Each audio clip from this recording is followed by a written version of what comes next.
So here we have the Ford Ecosport on an 18 plate. I'm going to start off by showing you around the outside of the car, and then we'll hop in and run through some controls on the inside. From the outside though, you can see it's a 5-door car with alloy wheels and tinted windows. We're going to start off inside the boot area first of all. As we approach the back of the car, you can see we have reversing sensors and plenty of boot space as well, along with that 60/40 split folding rear seat, should you wish to increase this space even further. Okay, so we're just going to work our way back around to the front of the car, and then we'll hop in and run through some controls on the inside of it from there. Just briefly before we climb in, I think it's well worth seeing the interior from this exterior point of view. There's plenty to run through on the dashboard, so let's hop in and we'll do that right now. Okay, now that we're inside the car, we're going to start with the dials. Over on the left-hand side, we have the rev counter. We have the speedometer on the right-hand side.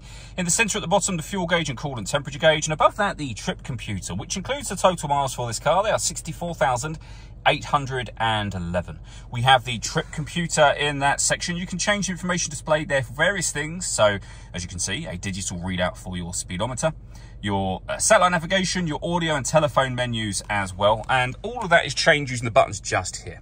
We have cruise control and speed limiter underneath that, stereo and phone controls on the right hand side, and then the main touchscreen over in the centre, where amongst other things you'd pair up your phone. Just hit pair phone and follow the instructions on screen from there.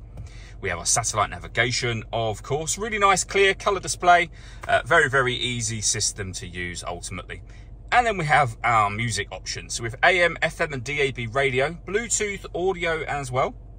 You've also got two separate USB inputs, which will appear up here if you plug devices into them. On top of all of that, if I pop the car into reverse, you'll see the full colour reversing camera as well.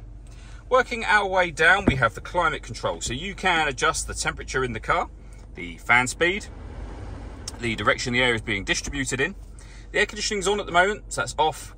Back on again. You can recirculate the air that's in the car. That's a great way of heating it up or cooling it down quickly, depending on the temperature you set just there, of course. Or just hit auto. The car will now take full control of the fan speed, direction of the air, to maintain this temperature for you. Any manual adjustment will override that, and you'll be back on your own settings again. With a heated rear screen and a proper heated front screen as well. Two USB inputs I mentioned a moment ago. We can turn off the stop and start. This car is designed to cut out when it's stationary in traffic, which in turn will save you fuel. That system is off when that light shows. You can also turn off your traction control as well. We have a 6-speed manual gearbox too. All that leaves me to say is thank you for taking the time to watch this video. If you'd like to come and see the car for yourself and have a test drive, please feel free to give us a call here at Surrey Specialist Cars. We'd love to hear from you soon.